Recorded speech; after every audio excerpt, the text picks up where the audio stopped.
A graça e a paz do Senhor Jesus, meus irmãos, abra sua Bíblia em Atos capítulo 2, verso 36. Atos capítulo 2, verso 36.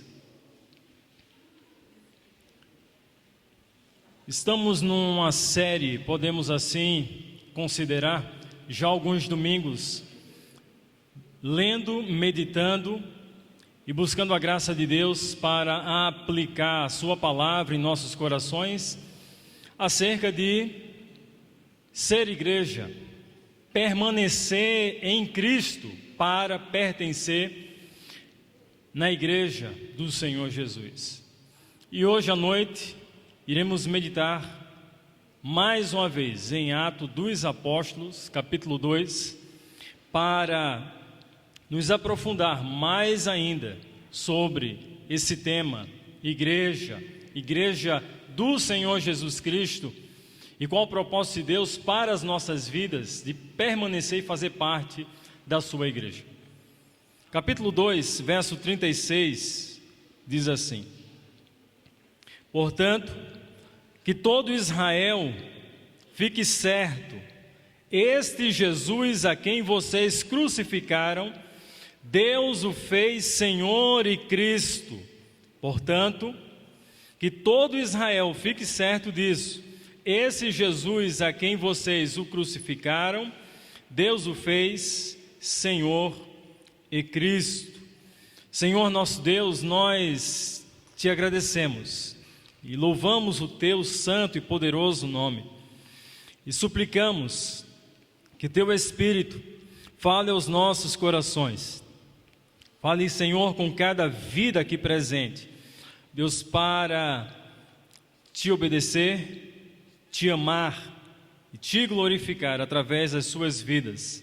Que assim seja, em nome de Jesus, amém. Jesus Cristo é o Senhor. Você pode repetir? Jesus Cristo, Ele é o Senhor, Senhor da igreja, Senhor do universo, Senhor do mundo, Senhor da criação e também Deus, Criador de todas as coisas.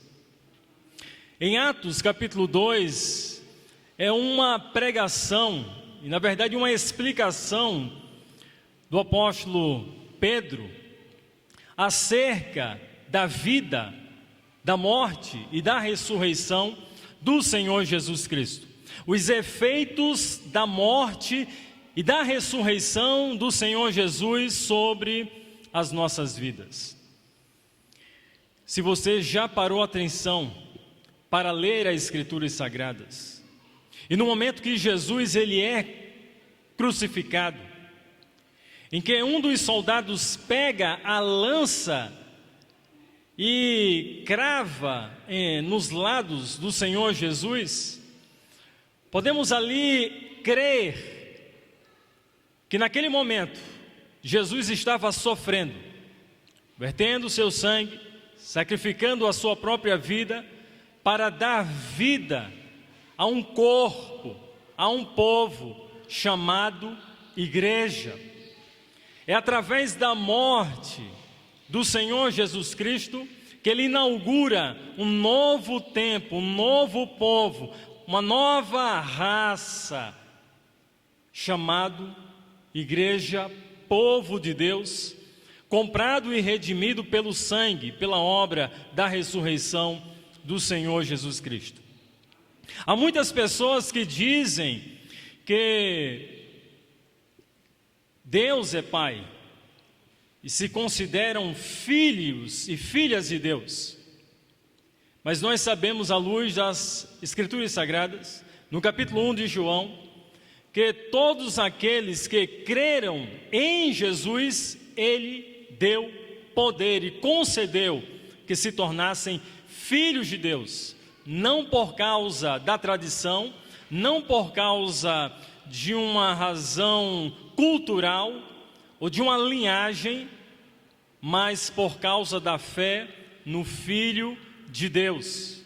Alcançados pela obra da salvação, atraídos pela vida da redenção do Senhor Jesus Cristo, todos quanto colocam a sua fé em Jesus, são chamados filhos de Deus, verdadeiramente, transformados pelo poder do Espírito Santo e unidos ao corpo e feitos corpo de Cristo, onde Cristo ele é a cabeça. Jesus Cristo ele é o Senhor da igreja. Nesse versículo o apóstolo Pedro está pregando para a multidão em Jerusalém no dia de Pentecoste, e ele está explicando como Jesus, a quem eles crucificaram, foi ressuscitado por Deus e exaltado à posição de Senhor e Messias, ungido, o escolhido de Deus, Jesus Cristo. Em Isaías capítulo 11, verso 1, há uma profecia que fala sobre a chegada e a vinda de Jesus, do Cristo, do ungido de Deus. Isaías ele diz que um ramo surgirá do tronco de Jessé, da linhagem de Jessé, e das suas raízes brotará o renovo. O Espírito do Senhor repousará sobre ele, o Espírito que dá sabedoria e entendimento, o Espírito que traz conselho e poder, o Espírito que dá conhecimento e temor do Senhor, estará sobre o Cristo de Deus, sobre o Filho de Deus, para que ele venha exercer o governo de Deus e estabelecer o seu reino. Jesus Cristo, ele tem todo o poder, domínio e autoridade sobre todas as coisas no mundo e no universo. Jesus Cristo, ele é o Senhor. Mas à luz da palavra de Deus, eu gostaria de clarear a sua mente. O Salmo 62, verso 11, nos explica por que Deus, o nosso Deus, ele é o Senhor e único Senhor. Salmo 62, verso 11 diz: uma vez Deus falou, duas vezes eu ouvi, que o poder pertence a Deus, ao eterno Deus do universo. E em segundo lugar, entendemos que Jesus ele é Senhor, porque toda autoridade a ele pertence e ele é Filho de Deus. Mateus 28, verso 18. Então Jesus aproximou-se dele e disse: foi-me dada toda a autoridade nos céus e na terra, autoridade para anunciar o reino de Deus, autoridade para pregar o reino de Deus, autoridade para incluir homens e mulheres no reino de Deus. Mas em terceiro lugar, toda herança espiritual pertence ao Senhor Jesus Cristo. Jesus, em João capítulo 16, verso 15, ele diz que tudo que pertence ao Pai é meu. E por isso que agora, como Deus outorgou e liberou graciosamente, derramou sobre o Filho, e o Filho glorifica o Pai, agora Jesus, ele cumpre através da obra da cruz do Calvário, o sacrifício que glorifica a Deus, e agora o Espírito Santo fala por meio da obra da salvação. Como diz o apóstolo Paulo, é o Espírito Santo que ressuscita, levanta Jesus ao terceiro dia para o proclamar, para anunciar Jesus como ressurreto, vencedor entre os mortos, primícia entre os mortos, Rei dos reis, Senhor da vida e Deus ressuscitado, que venceu o poder da morte, dos grilhões da morte. Jesus Cristo, meus irmãos, ele tem todo o poder. Por isso que para fazer parte da igreja é necessário não somente abrir a boca e confessar a Jesus, mas crer de coração que Jesus Cristo, Ele verdadeiramente é o seu dono, o meu dono, o nosso governador, o nosso amo e nosso Senhor. No contexto romano, quando se falava sobre o Kyrios, Senhor, a palavra Senhor traz um significado e uma importância, uma conotação de rei absoluto, de Senhor governante, possuidor e quem tem toda a autoridade em suas mãos, verdadeiramente aquele que possui por mérito, por honra e dignidade, poder em suas mãos. Jesus, Ele é o Senhor porque Ele se humilhou, segundo diz o apóstolo Paulo no capítulo 2 de Filipenses.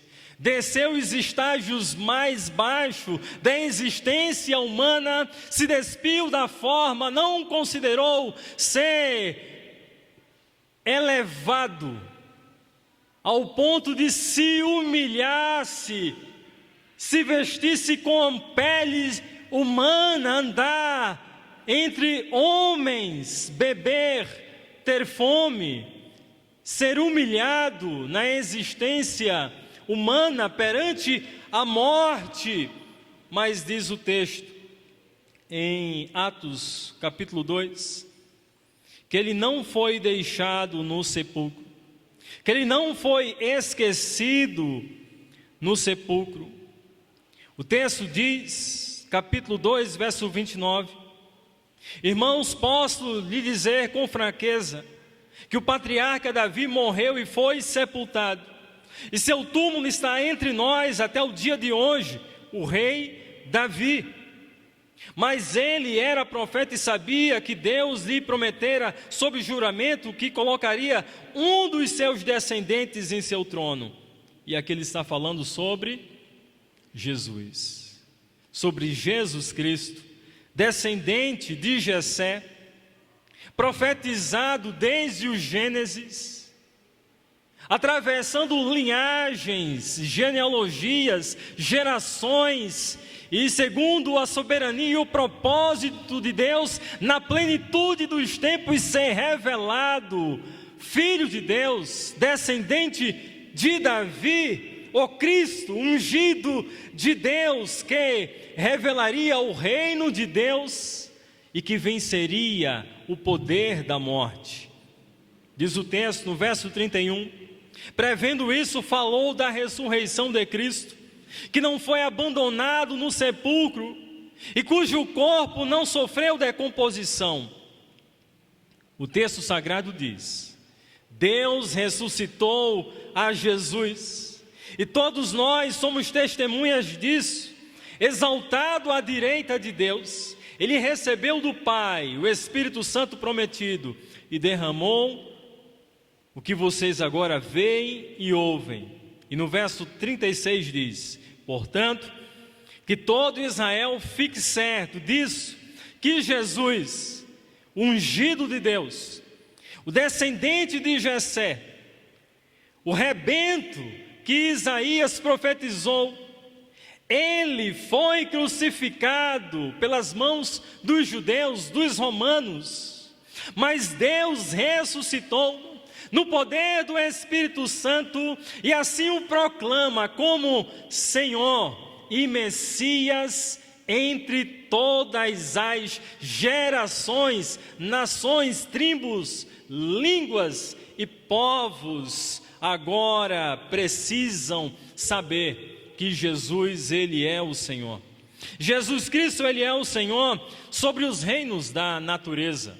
A Escritura Sagrada, em Marcos, capítulo 35, verso 41, descreve que quem é esse Jesus, que até o vento e o mar lhe obedecem, em uma alta tempestade, em um momento de pânico, de medo, de fobia, de terror e de escuridão da fé, no meio do coração daqueles discípulos, Jesus se mostra e se revela como o Senhor soberano sobre os poderes da natureza. revela a natureza do Messias, do Filho de Deus. Jesus Cristo também é revelado como Senhor sobre os reinos dos vivos. Lucas capítulo 5, verso 12. O Filho de Deus tem poder sobre as enfermidades do corpo. Diz o texto: Senhor, se quiseres, pode purificar-me. Expressão falada e anunciada por um leproso. O Senhor Jesus se levanta, olha para ele e diz: sim, quero que você seja curado. Jesus, ele é o Senhor porque ele tem todo o poder sobre o reino dos vivos, sobre todas as enfermidades, sobre tudo aquilo que castiga, que inflama e que traz escravidão sobre a raça humana. Ele é Senhor. Senhor para trazer cura, milagre, libertação e poderosa salvação. Jesus Cristo também ele é Senhor, porque ele tem poder sobre o reino dos mortos. João capítulo 11, verso 25 e 43. Ele diz: eu sou a ressurreição e a vida. Aquele que crê em mim, ainda que morra, viverá.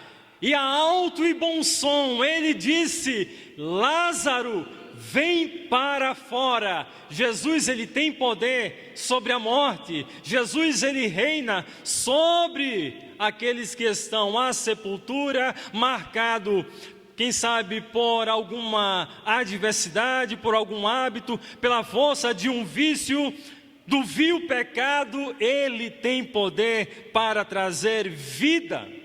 Jesus, ele é o Senhor, porque ele tem poder sobre o reino dos anjos. Você acha que eu ainda poderia pedir ao Pai, diz o Senhor Jesus, quando está sendo traído por Judas e agora sendo preso pelos soldados romanos, e ele não poderia imediatamente à minha disposição liberar mais 12 legiões de anjos para vir ao meu socorro e combater contra esses soldados e me libertar dessa situação? Jesus, ele é o Senhor, poderoso Senhor, absoluto Senhor sobre o reino dos anjos. Mas ele também é o Senhor que tem todo o poder sobre qualquer circunstância medonha, destruidora, vil, que possa estar tirando a paz do coração de um homem e de uma mulher. Mas uma coisa também nos descrita nesse texto, que é o Espírito Santo no ministério do Senhor Jesus Cristo, que não fala dele mesmo. O texto sagrado nos diz em João capítulo 16, 13 e 14, que o Espírito Santo ele tem um lugar na vida, no ministério do Senhor Jesus. O Espírito Santo ele não fala de si mesmo. O Espírito Santo ele não se mostra a si mesmo. O Espírito Santo não tem propósito de trazer holofote sobre si mesmo, mas diz o texto sagrado: quando o Espírito da verdade vier, os guiará toda a verdade, falará de si mesmo, não falará de si mesmo, que diga, não falará de si mesmo, falará apenas o que ouvir e anunciará a vocês o que está por vir. Ele falará a respeito de Jesus, glorificará a Jesus, porque receberá do que é meu e tornará conhecido a vocês. O Espírito não lança luz sobre si mesmo, ele fala somente de Jesus, ele exalta somente a Jesus, ele está interessado de proclamar somente e exaltar a Jesus. Outra vez, em uma reunião com um grupo de pastores, um pastor estava dando uma palestra e ele disse que uma das marcas de uma igreja que vive verdadeiramente o evangelho do reino de Deus, é uma igreja que tem como tema central a vida e a obra do Senhor Jesus Cristo. Músicas que falam e exaltam a respeito de Jesus, canções, leituras bíblicas, todo o trabalho do ambiente de culto que exalta a vida e a pessoa do Senhor Jesus Cristo. A obra do Espírito Santo é apontar todo o sacrifício, tudo que Jesus ele fez na cruz do Calvário por mim e por você. Há um autor que ele fala, o Deus desconhecido, se referindo ao Espírito Santo. O Espírito Santo, no livro de Atos, ele é denominado e conhecido e confessado, crido, como Deus Espírito Santo, mas que ele não fala de si mesmo, mas que ele está interessado de levantar, de proclamar, de apontar sobre a vida do Salvador Jesus Cristo. Nessa noite precisamos olhar para o sacrifício do Senhor Jesus, olhar para a vida do nosso Salvador Jesus Cristo, olhar para o seu sacrifício que nos trouxe vida e nos traz vida nessa noite. Se você deseja decidir por Jesus e abrir o seu coração por Jesus, você pode obter vida e vida plena.